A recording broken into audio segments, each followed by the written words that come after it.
অনেক কষ্ট করে এই সিএনজিটা বানিয়েছি। এই সিএনজিটা বানাতে আমার 2 মাস সময় লেগেছে। এটা সম্পূর্ণ বাঁশের তৈরি। আমি আজকে বাঁশ দিয়ে সিএনজি বানাবো, পুরো ভিডিও দেখবেন প্লিজ।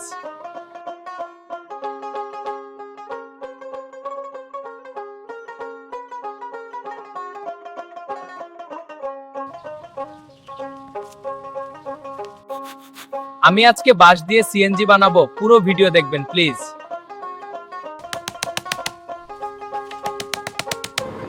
নিজের হাতে কোনো কিছু বানানোর মজাটাই আলাদা, কি বলেন আপনারা?